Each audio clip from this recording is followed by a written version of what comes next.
Aurangzeb, the sixth Mughal emperor, remains one of the most controversial figures in Indian history, eliciting a spectrum of opinions that oscillate between reverence and disdain. His reign, spanning from 1658 to 1707, was marked by significant military conquests, economic challenges, and a complex interplay of political alliances that reflected the era's pragmatism.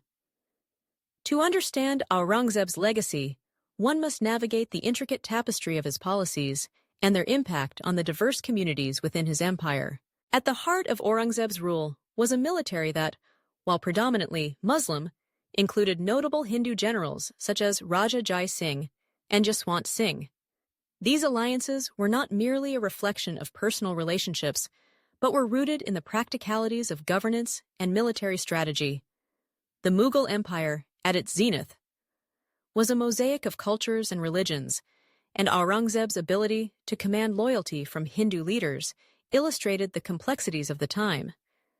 Figures like Shivaji, a formidable adversary to the Mughals, also exemplified this dynamic, as he employed a diverse array of soldiers, including Muslims like Sidi Ibrahim and Rustam-e-Zaman, in his campaigns. This intermingling of faiths within military ranks underscores a pragmatic approach to power, where loyalty and skill often transcended religious boundaries. However, Aurangzeb's reign was not without its controversies. His policies toward non-Muslims, particularly Hindus, often painted him as a ruler who favored a more orthodox interpretation of Islam. The reimposition of the jizya tax, a levy on non-Muslims, was among the most contentious of his decisions. This move alienated many Hindus and served as a stark reminder of the religious divides that could be exploited in a politically charged environment.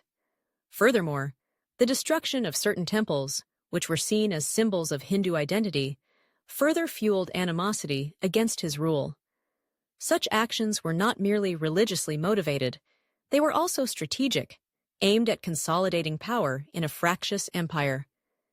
Yet these policies contradicted his simultaneous efforts to grant land to temples and retain Hindu administrators in his administration, revealing a ruler caught between the demands of his faith and the realities of governance.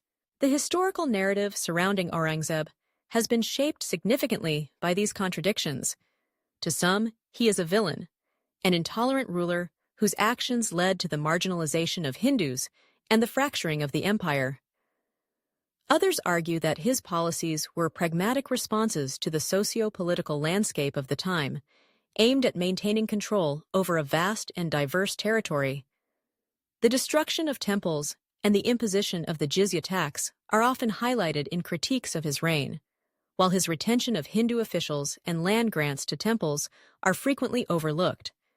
This selective interpretation of history complicates our understanding of Aurangzeb as a ruler.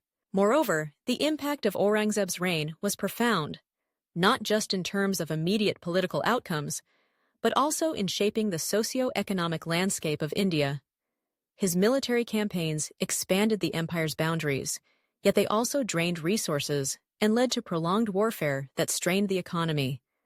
The resultant instability affected all communities, leading to discontent that would eventually contribute to the empire's decline. In contemplating Aurangzeb's legacy, it becomes evident that his rule should be viewed more through a political lens than a purely religious one. His alliances, military strategies, and governance reflect a ruler navigating the complexities of a diverse empire. The narratives that emerge from his reign highlight the multifaceted nature of power, where religion, politics, and culture intertwine in ways that challenge simplistic categorizations of good and evil. Ultimately, Aurangzeb's story is one of contradictions, a reflection of an era where the lines between faith and governance were often blurred, leaving a legacy that continues to provoke debate and discussion among historians and scholars alike.